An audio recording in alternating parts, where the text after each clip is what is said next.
જીએસટીવીમાં આપનું સ્વાગત છે। હું છું ભદ્રેશ। સમાચાર પર નજર કરીએ। લોકસભાની ચૂંટણીઓ પૂરી થઈ ત્યારે પોરબંદર લોકસભા ક્ષેત્રમાં ભાજપમાં ભડકો જોવા મળી રહ્યો છે। આગામી ટૂંક સમયમાં માણાવદરના પૂર્વ ધારાસભ્ય જવાહર ચાવડા કંઈક નવા જૂની કરે તેવું લાગી રહ્યું છે।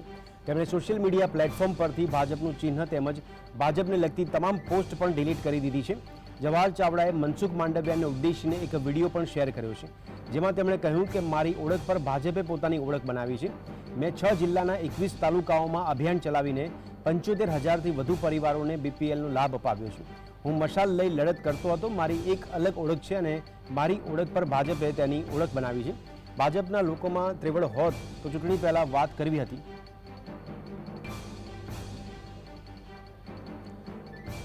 સમગ્ર વિવાદ માંડવિયા અને જવાહર ચાવડા વચ્ચેનો જોવા મળી રહ્યો છે, જેમાં ભાજપના નેતા પૂર્વ મંત્રી જવાહર ચાવડા એકવાર ફરીથી વિવાદમાં આવ્યા છે। તેમણે વિડીયો જાહેર કર્યો છે મનસુખ માંડવિયાને ઉલ્લેખીને। મનસુખ માંડવિયાને ઉદ્દેશીને તેમણે વિડીયો જાહેર કરીને જણાવ્યું છે કે ભાજપે મારી ઓળખ પર પોતાની ઓળખ બનાવી છે। મારી ઓળખ ભાજપ કરતાં પણ અલગ ઓળખ છે અને મેં ઘણા કામો કર્યા છે। ચૂંટણી પહેલાં તમારે કોઈ પ્રકારના નિવેદન કરવા હતા તેવું પણ તેમણે વિડીયોમાં મેસેજ આપ્યો છે।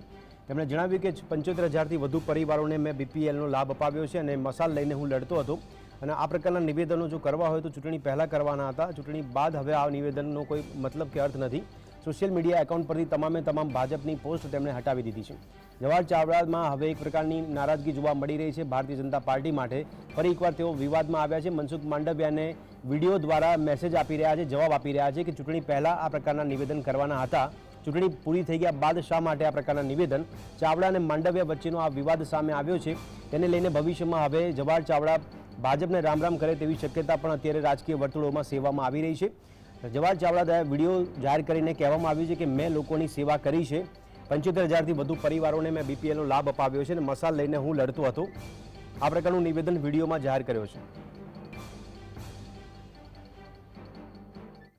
તરીકે પોતાની જાતને જોતો અથવા પાછળ ભાજપ લગાડતો હોય એ બધાય લોકોએ ભાજપનું કામ કરવું જોઈએ। છતાંય કોઈ રિહાણકને આગેવાનોએ કહ્યું શું કરશો, ત્યારે આગેવાનોએ કહ્યું કે લડી લેશું। તમે બધા લોકોએ લડી લીધું દોસ્તો। અને બીજું, તમે તમારું કામ પૂરું કરી દીધું છે।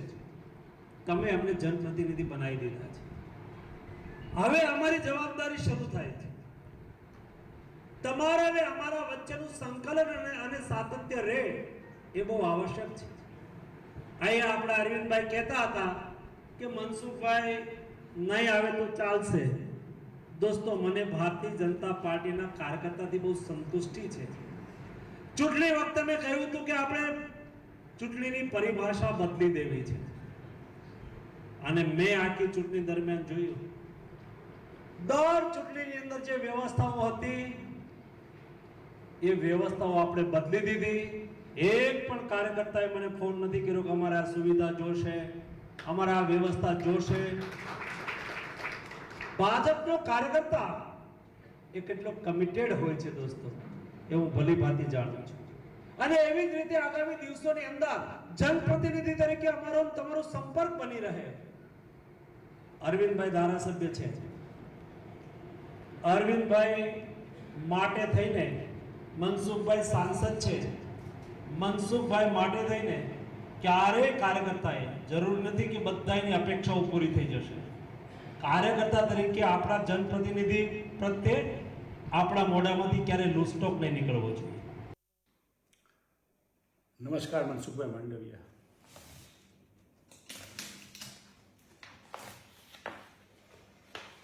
મનસુખભાઈ, આપને નહીં ધ્યાનમાં હોય પણ મારી ઓળખ આ હતી ને આ ઓળખ હેઠળ 10 વર્ષ દરમિયાન માણાવદરના વંથલીના ખેડૂતોના પ્રશ્નો હોય, બિયારણના હોય, ફર્ટિલાઇઝરના હોય, ધોવાણના હોય, પાક વીમાના હોય, ખેડૂતના પ્રશ્નનો સૌથી મોટો અમારા વિસ્તારમાં હતો અથવા ગુજરાતના 57 તાલુકામાં હતો તે ડાર્ક ઝોનનો હતો।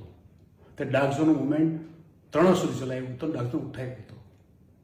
તે જુનાગઢ માટે 600 કરોડનું અભિયાન સરકાર પાસે પાછા લેવાના, જુનાગઢમાં લોકશાહી અભિયાન ચલાવ્યો આખા જિલ્લામાં, ને આ સિવાય જુનાગઢના ગરીબો વંચિતો માટે એક બીપીએલ સહાયતા અભિયાન ચાલુ કર્યું હતું। તે અભિયાન સોમનાથમાં, જુનાગઢમાં, પોરબંદરમાં, રાજકોટમાં, જામનગરમાં 5 થી 6 જિલ્લાની અંદર 21 તાલુકામાં આખું અભિયાન ચલાવ્યું હતું ને તે હેઠળ 75,000 ઉપરાંત ગરીબોને બીપીએલના લાભ આપેલા હતા. આ મારું કામ હતું, આ મારી ઓળખ હતી. તેની ઉપર ભારતીય જનતા પાર્ટીએ પોતાની ઓળખ લગાડી હતી ને આટલી હિંમત તાકાત કે તેવડ તમારામાં હોત તો ચૂંટણી પહેલાં કે ચૂંટણી દરમિયાન બોલવાની જરૂર હતી. આપનો આભારી જવાહર ચાવડા.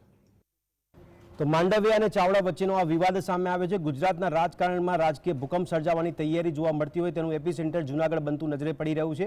આ જગ્યાએ વધુ વાત કરવા માટે મારા સહયોગી પ્રવીણ અમારી સાથે જોડાયા છે. પ્રવીણ, જણાવશો કે ચૂંટણી પૂરી થઈ લોકસભાની, ત્યારબાદ ભારતીય જનતા પાર્ટીમાં એવું તો શું બની રહ્યું છે કે તેના નેતાઓ ક્યાંક ધમકી આપતા નજરે પડે છે, અલગ અલગ પ્રકારના નિવેદન કરતા હોય છે. અહીંયા પણ જ્યારે વાત કરવામાં આવી કે ચૂંટણી પહેલા જાણે કે ભારતીય જનતા પાર્ટીના સાચા સૈનિક કોણ છે અને ખોટા સૈનિક કોણ છે તેનો તફાવત થતો હોય એવું લાગે છે આપને?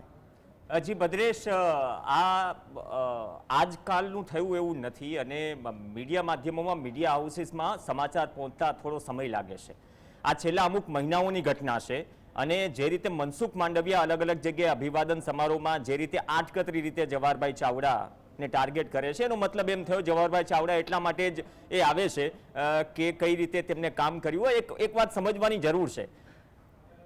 મનસુખ માંડવિયા આયાતી ઉમેદવાર છે પોરબંદર માટે. જવાહર ચાવડા એટલે કોંગ્રેસ, કોંગ્રેસ એટલે જવાહર ચાવડા. જે કામ અને નામ કે ચહેરા ઉપર જે સવાલો ઊભા થયા હતા અને વ્યાજબી હતું કે કદાચ જવાહર ચાવડા આ જ રીતે જવાબ આપે અને એ પ્રકારના નેતા છે. આપણે જાણીએ છીએ કે કઈ રીતે એમને કોંગ્રેસ છોડી હતી અને કોંગ્રેસ છોડ્યા બાદ જ્યારે મીડિયાએ સવાલ પૂછ્યો હતો કે કેમ કોંગ્રેસ છોડી રહ્યા છો, સીધો સાદો જવાબ આપ્યો હતો કે મને જમવાનું ન ફાવ્યું, હું હોટલ બદલી રહ્યો છું, મીન્સ કે બીજી જગ્યાએ જઈ રહ્યો છું. તો એ પ્રકારના નેતા છે. અને માણાવદર પ્યોર એક કોંગ્રેસની સીટ રહી છે. માણાવદરમાં પાટીદારોની હાઈએસ્ટ વસ્તી છે અને આહિર ઉમેદવાર જ્યારે સતત લાંબા સમયથી પોતાના દમ પર જીતતો હોય તો એનો મતલબ એમ થયું કે દમખમ છે જવાહર ચાવડામાં. હવે ભાજપમાં આવ્યા પછી, કેબિનેટ મંત્રી બન્યા પછી અને જ્યારે વિધાનસભા ચૂંટણી હારે છે તો જવાહર ચાવડા ખુદ પત્ર લખે છે પ્રદેશ નેતૃત્વને કે મને હરાવવામાં આવ્યો છે, અંદરખાને પાર્ટી વિરુદ્ધનું કામ થયું છે. હવે પરિસ્થિતિ એવી ઊભી થઈ કે જે ટ્રેડમાર્ક સીટ હતી જવાહર ચાવડા માટે, હવે એ ટ્રેડમાર્ક સીટ પર કોંગ્રેસના સિટિંગ એમએલએ, બીજેપીના સિટિંગ કોંગ્રેસના સિટિંગ એમએલએ બીજેપીમાં આવે છે અને બીજેપીમાં ફરીથી હરિ પટેલ સામે જીતે છે. તો ઘણા બધા સવાલો હતા કે શું જવાહર ચાવડાનું રાજકારણ પૂરું થઈ ગયું? સૌથી મોટો સંકેત એ હતો ભદ્રેશ, કેમ કે તમામ ચૂંટણી પ્રચાર દરમિયાન જવાહર ચાવડા એક પણ સભામાં નહોતા. ખુદ CR પાટીલે વંથલીમાં કહેવું પડ્યું હતું જાહેર સભામાં કે કોઈ તકલીફ હોય તો અમને કહો, અમે સમાધાન લાવીશું. અને કયો એવો નેતા છે ગુજરાતમાં ભાજપમાં કે વડાપ્રધાન મોદીની સભા હોય અને એ વિસ્તારનો એ નેતા ગેરહાજર હોય? બિલકુલ ગેરહાજર રાખવા કહેવાયું હોય તો જુદી વાત છે. જવાહર ચાવડા ત્યારે વિદેશમાં હતા અને જ્યારે GSTVએ પહેલી વખત સમાચાર ચલાવ્યા હતા કે માણાવદરમાં એક સભા મળી હતી અને માણાવદરની આ સભામાં એક એવો મેસેજ આપી દેવાયો જે જવાહર ચાવડાના સમર્થકો છે એટલે અથવા તો જૂના જે પીઢ કોંગ્રેસી છે અથવા તો એ કોંગ્રેસી જે ભાજપમાં ગયા, એ તમામને એક મેસેજ આપી દેવાયો છે કે અરવિંદ લાડાણીને હરાવવાના છે, જૂનાગઢમાં હીરા જોટવાને મદદ કરવાની છે. તો એક નવી ધરી રચાઈ હતી.